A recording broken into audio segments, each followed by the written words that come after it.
Everybody doubts themselves. Everybody second guesses themselves. And I doubted myself and I second guessed myself just as much as any other person.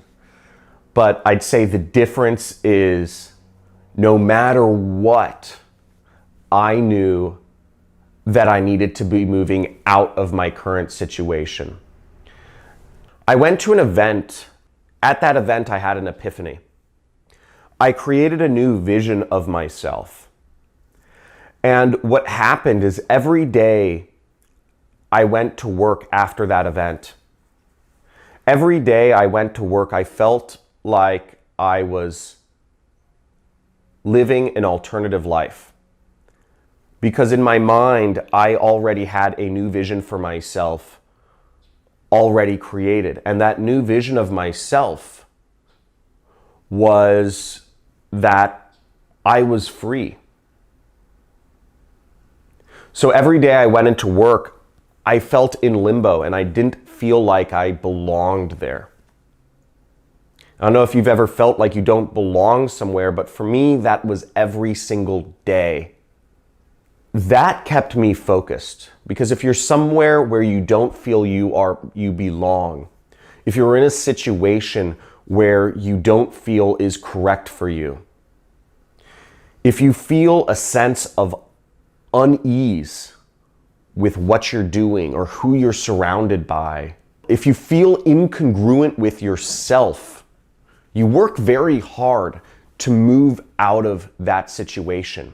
It's like if you're wearing a piece of clothing that's not you. You feel awkward, and you feel like people are looking at you awkward, and you feel like you don't belong in that shirt or that jacket, and you feel that need to get it off. That's what I felt. That's what I felt every day I went to work. It was incredibly uncomfortable. It wasn't just a momentary feeling. It was pervasive. There wasn't really an option. I started noticing that my doubts and my second guessing were my brain playing tricks on me. And I stopped taking them seriously. I realized that my own doubts and that my second guesses were not my own. That those doubts that bubbled up in my brain, those second guesses about my direction, those were actually what society wanted me to think. And I realized those thoughts were not my own. Those thoughts were society's trying to claw me back into the safety net of that structured corporate world that we've been educated on for our entire lives. And once I realized that those doubts were not my own, but they had been educated into my brain by my friends, by my family, by my teachers, I started realizing that I had to move beyond them. And I did.